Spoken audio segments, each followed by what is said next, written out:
Oh my goodness. Hello everyone. So I normally do drama content. I put my research and my effort into that, but we're going to talk about a video game that I feel has been underappreciated over the last decade.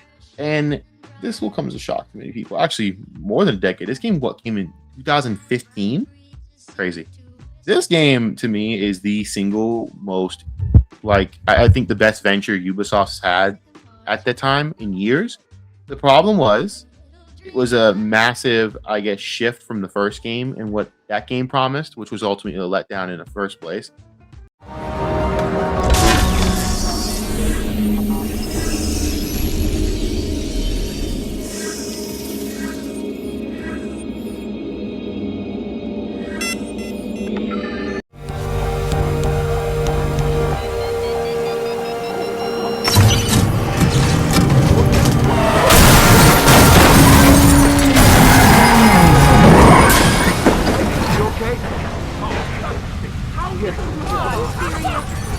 Over here. Hey,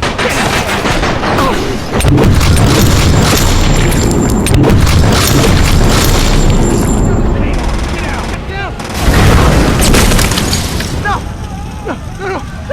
Deliver a message for me. Yeah, sure.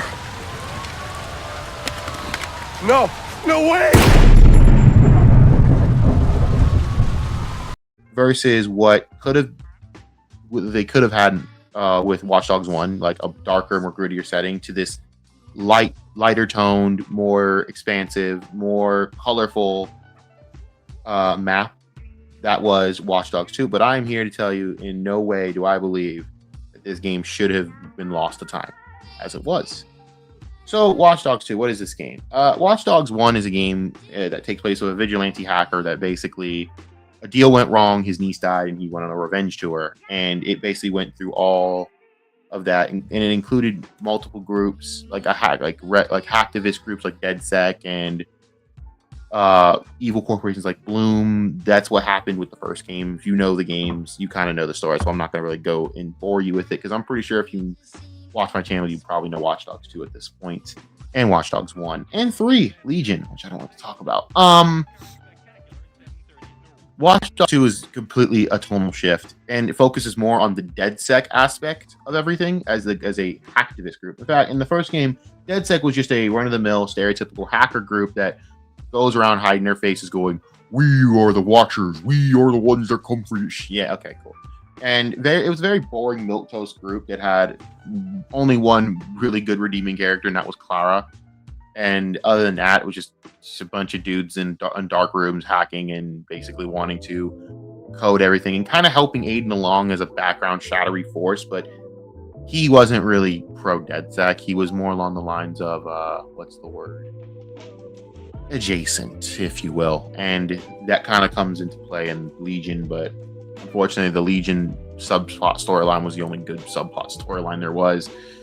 Unfortunately, Legion as a whole was just a bad game. A lot of expansive stuff and a lot of great features. Just the storyline itself was just god awful and had no main character, which was a choice by themselves.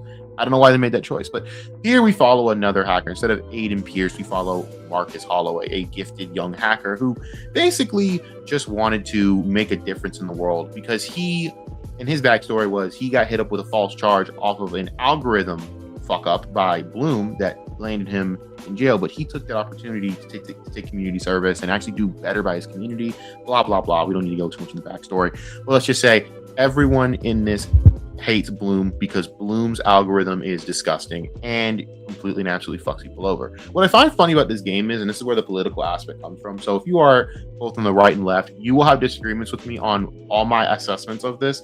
I don't care. I'm just letting you know that right now.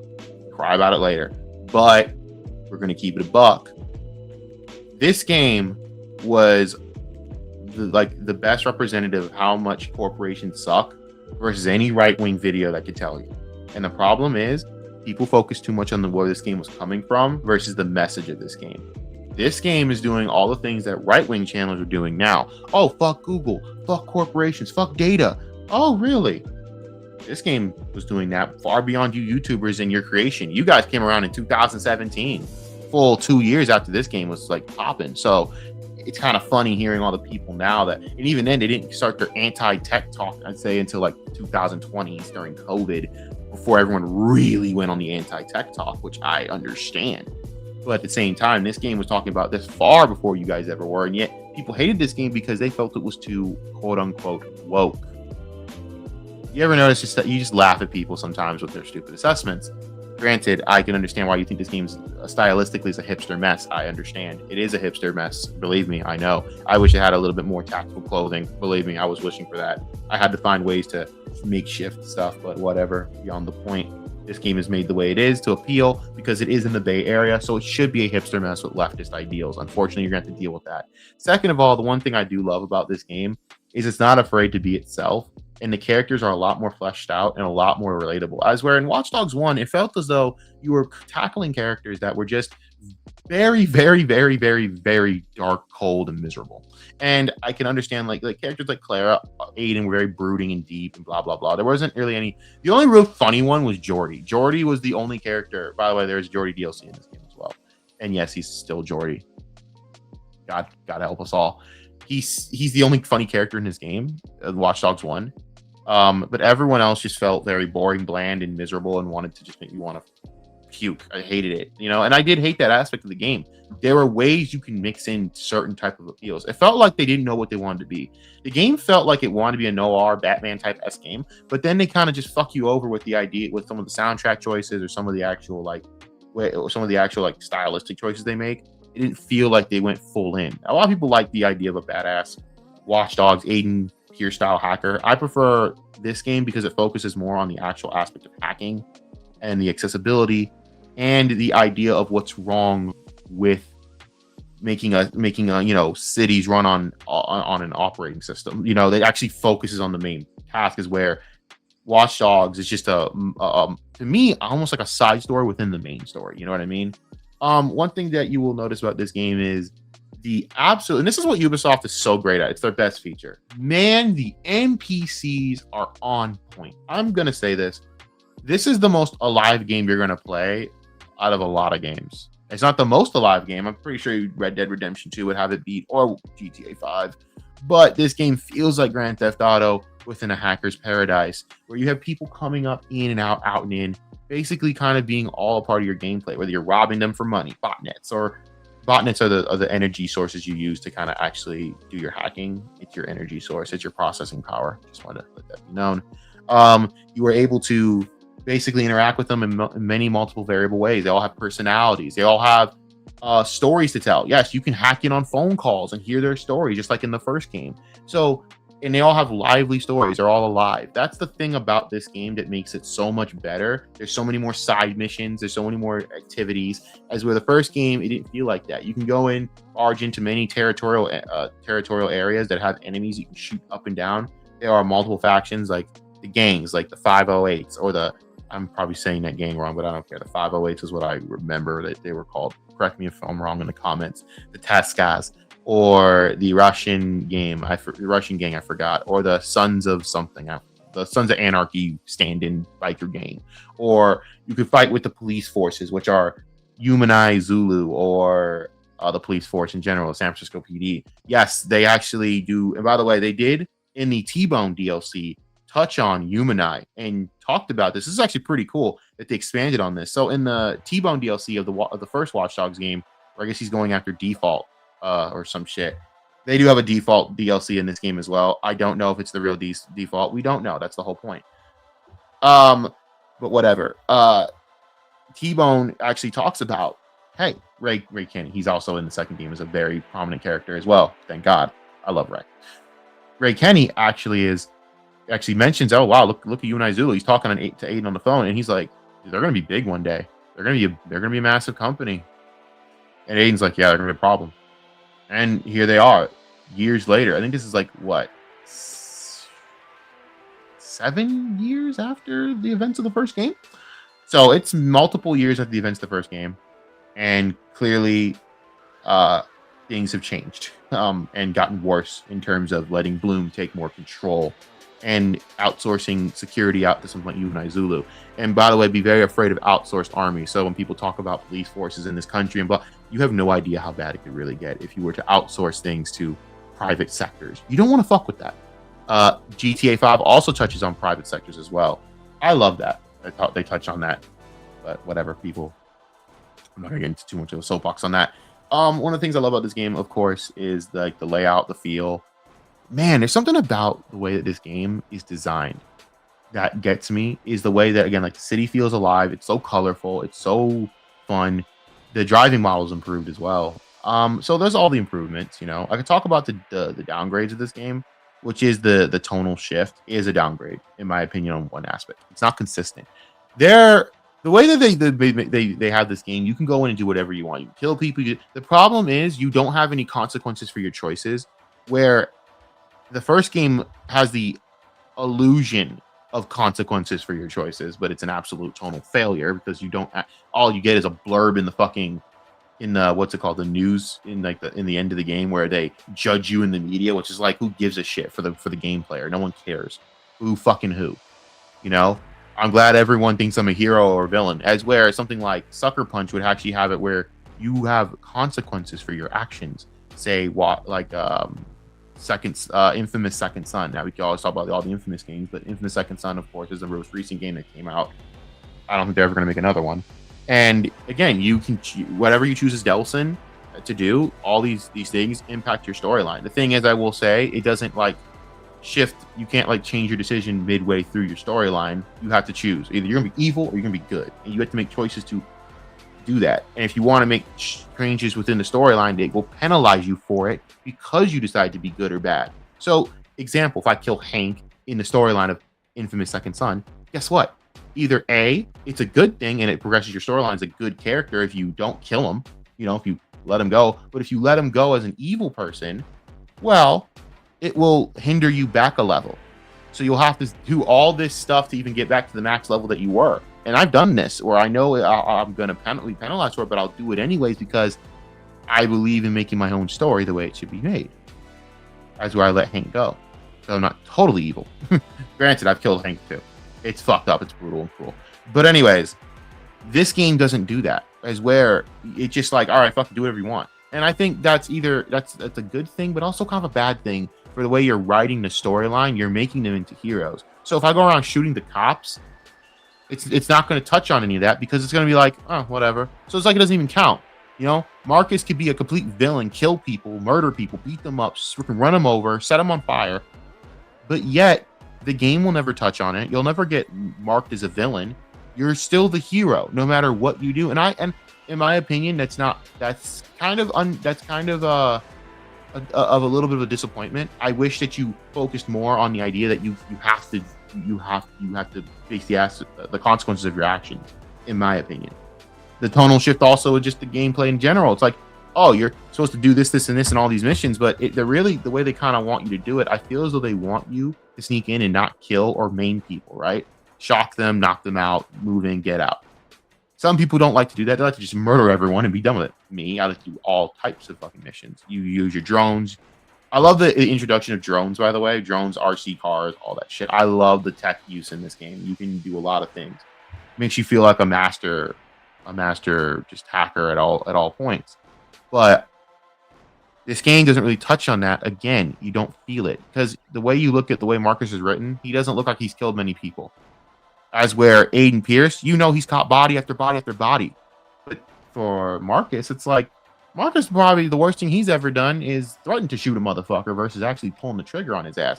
Until you get to one mission storyline sequence, and even then, I don't feel like they went full in depth enough to give you that satisfaction of killing this son of a bitch. Who kills Horatio? Spoiler in the storyline. My bad. Game's like 11 years old. Screw you if you haven't played it yet. I'm not going to feel bad for spoilers. Sorry. One of the things that I really do enjoy about this game, being so in depth, is the storyline itself feels as though it was a prelude to what's going on now. And all the companies you get to hack, which are all basically offshoots of real companies. Noodle is Google. I don't know who was the Apple offshoot. I have to look back through the game. But they have like companies called Titus or all types of other things. And they're all offshoots of real companies that do real bad shit. They probably used real stories of infidelities and things to kind of make their storylines, and I love it. Bloom, I guess you could compare Apple to Bloom. I don't believe so. I think Bloom's their own is an amalgamation of all these companies set into one. But I really enjoyed one of my favorite mission. I think out of all of them might have been the rooftop mission. It was the best. Had the best soundtrack. Had the best storyline, and also you're hacking the election, which is fucking sick. And it's very political, as you see these tech companies have their teeth in even deep politics. Very, very nicely done. And by the way, this is real life stuff that does happen. You have to worry about as someone, and someone in the world now. Companies taking place, which to me is kind of the biggest issue. I know our current president had plans on really tightening up on tech companies, which I have not seen, by the way. I think they gave him a talking to, if you know what I mean. And I don't believe that's ever going to happen. These tech companies kind of run our country at this point, in my opinion. And you see that. That's what's shown in this game. The tech companies have just run things through. And the storyline is a great warning to these things. The problem, I think, with Watch Dogs 2 was, again, the tonal shift in the marketing. That people were just not... The marketing was great, by the way. It was the fact that it was nothing like the first game. And people were so turned off by the first game not being exactly what it said it was supposed to be like in the first place for that game in itself. Watch Dogs 1 was supposed to be a different game.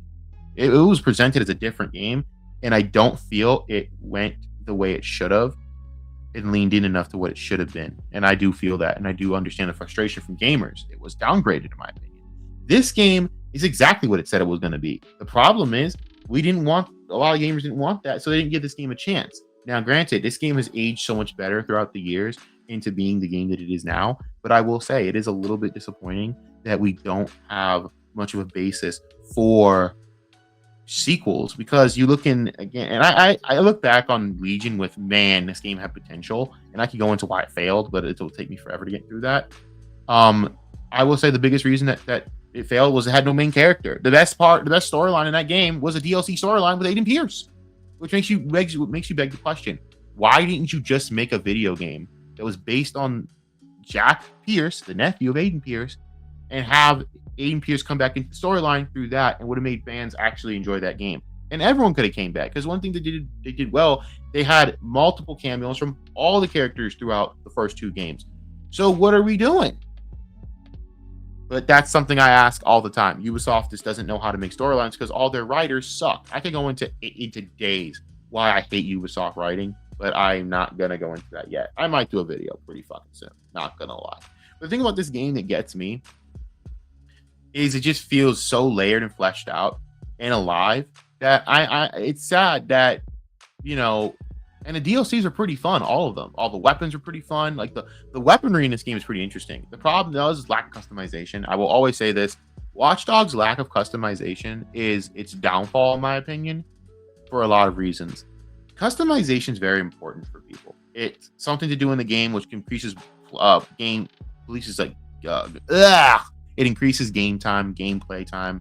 It increases playthrough. So you're just sitting there doing your weapons. 2, it doesn't feel as though this game, the way it's marketed, you can be your own way, go in the way you want. But yet I can't organize the weapons the way I want. I can't make silencers for my weapons. I can't do certain things with my pistols. I can't change the firing.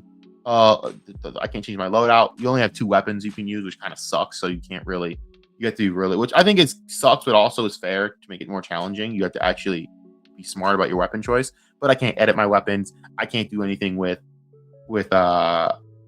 modifications. You can also, they made an update later on throughout the game where you can actually buy and use regular weapons if you don't want to use the custom weapons that Wrench has made in the 3D printer, because Wrench is a complete sociopathic monster who makes crazy shit. But sorry, psychotic monster, not sociopathic, but whatever.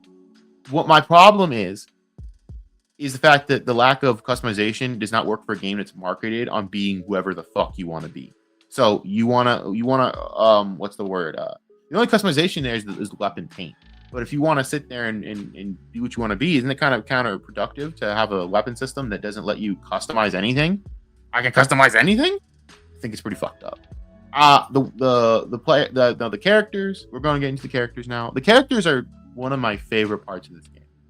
It is so fucking refreshing to have characters that I love and relate to and have storylines to all of them. Now, the first game had this as well, where you can find out character stories. You have to find them yourself. You can go in and find them through, say, what's the word?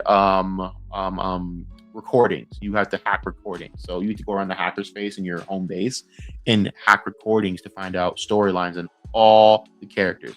Josh, Chitara, Horatio, Wrench, all of them, to find their backstories. And all of them have interesting backstories. Satara, a rich girl who rejected being rich because she saw how unfair her family was and how unfair her social class was to the underpoor. Standard, pretty cool standard storyline. Horatio storyline. Horatio, I don't actually think we got much. Actually, got a background with Horatio. In fact, Horatio actually did like the storyline lineup for Marcus, which is crazy. That's fucking crazy, man. I think that's fucking awesome and crazy that he actually did it. I don't think I got one for Horatio. I could probably have to go back into the game and find it. You get one for Wrench. Wrench's storyline's pretty like he's just a crazy guy that randomly showed up here and started building shit, and we just adopted him. Oh, okay. Hot Sauce. He's an autistic character who has Asperger's, so he's socially awkward, but he's very intelligent, smart as a fucking whip, and could hack anything from within a 1,000-mile radius with the click of a fucking finger because he's really fucking good. His name is Hot Sauce. There's a reason for that. You don't want to know. Let's just say he will fuck your shit up. Love that guy. I fucking love Josh. I love how they capture all spectrums. Like, this is actually a truly diverse game. One thing I hate about Ubisoft now is they fake diversity rather than actually making something that's actually diverse. Yes, this game is political. Yes, this game is, I guess, in a lot of people's definition, woke. But the thing about this that separates this from actual shit games is it's written by people that give a shit versus people who are just trying to fill a fucking box. The problem with games now is we have to fill a box. Ubisoft is so lazy now. They don't actually believe that they can make games with female lead characters. So they're going to actually give you the choice of, here's a male character, here's a female character. Oh, that's awesome. Assassin's Creed Shadows, they do the same thing, and it's fucking trash. You basically screw up the storyline because of it, and it doesn't feel authentic at all. You don't focus any of your efforts. The writers are fucking trash. They have no like imagination or creativity whatsoever, and they don't know how to connect the storyline together, and it just comes out like a mess. That's where Watchdogs 2, this is a very linear storyline. You had all your side stories branched out, but you had one main story. You had one main story. And all this is great because it focuses on using your phone. As in the first game, focus on using your phone, of course. The second game is more so of an expansion of using your phone. The one thing I love about this game is it builds off of the first game and all the features and expands upon it, which is what games need to be.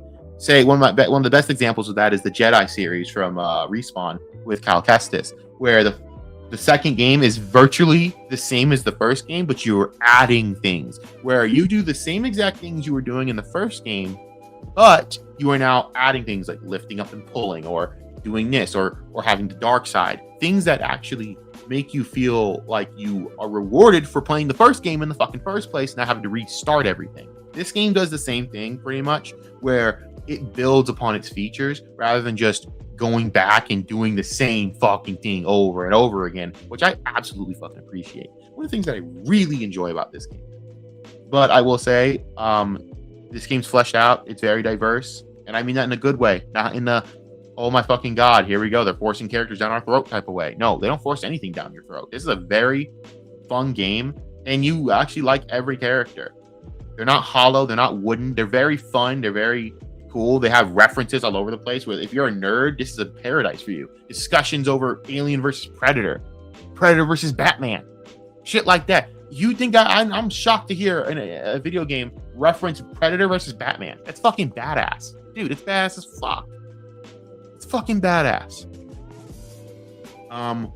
It's a nerd's paradise. It feels like a fun game. They even have their own little like stand-in for Tom Cruise with set with its own mission against what's that religion that Tom Cruise is a part of?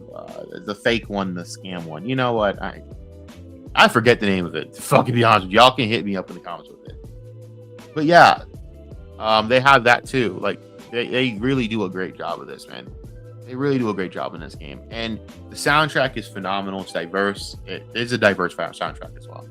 It feels as though they put effort and love into this game, and that's what makes. And I will say this, I will never say this about Watchdogs, the series. They try, whether it works out or not. I can tell that they try to do things to make the make games more fun. And I appreciate that, as to where Assassin's Creed, it feels like you're just throwing shit at a wall and saying, fuck it. And I think that's just disgusting and absolutely a waste of my time. And that's why I've stopped playing the series after Valhalla. I haven't played Shadows. I haven't played fucking the crap one with Basim that they said would be returned to form. It looks like fucking shit, in my opinion. These games are very fucking lazy. As where this game was made with some actual fucking effort, which I appreciate. The tagging is fun. The art style is interesting. There is something unique about this game because it feels as though they actually throw you into San Francisco with this storyline. And it's cool. Every bit of it feels awesome as fuck. Oakland's fucking fleshed out. My only complaint is I wish the map was bigger. But I'm actually appreciative of the map. Mine, while not being bigger, at least it's fucking alive. As where my complaint with the bigger map in Chicago was you made Chicago such a dead city. Chicago is not in any way a dead, unalive city. It is a very alive, poppin' city, and it's fun as shit.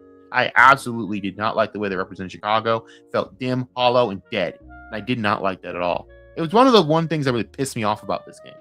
But I feel this game is just unappreciated. And I think with the constant themes of a lot of people's content now against gaming, against modern tech, this game was ripping on all of that. This game was probably a better YouTuber than most YouTubers now, which is funny as fuck to me because I can relate to what they were saying a lot more than any of these other lazy ass YouTubers just yell the same bullshit that I knew 10 years prior. Congratulations, you want a cookie? And it's funny to me. Now, granted, that sounds like I'm being antagonistic, but it's the truth. These are the same type of YouTubers that shit on this game for being woke that never touched this game. But they're saying all the same talking points verbatim this game put out way before they ever picked up a mic. And that should tell you something. These writers are very aware. That's the one thing I love about that's lost from Ubisoft. Awareness. They have no awareness in their writing room. So I would recommend this game. If you haven't played it yet, you can buy it. You can get on Ubisoft Plus or whatever. It's still there. I recommend this game to anyone. The graphics still hold up very well. It is a very nice and colorful game. You will enjoy it. And you may have issues with certain political themings or ways that this game leans. But I can tell you one thing. You're not going to be bored in this game. It's actually a pretty interesting storyline and has a lot of fun material regardless. I recommend this game 10 out of 10. Okay, not 10 out of 10. It's a good 9 out of 10. That's a high score for me. But the reason is because I could tell this game had heart to it. And I really am. It really is a shame that they didn't build upon this game. Thank you guys for watching this video. Tell me if I missed anything, all that, and thank you for watching this, and have a pleasant good night. And they both fought Judge Dredd, which is pretty badass. Aliens fought Batman. So did Predator. Let's not forget Superman and Batman versus Aliens and Predator. Who won? Can't remember? Doesn't matter. You know what? I give the overall win to Predator. Yeah? Enlighten me. Predator has taken on Archie. Shit, you're right. Archie's basically the top of the food chain. You think Predator's more of a Betty or a Veronica type of guy? Neither. Gotta go with Sabrina.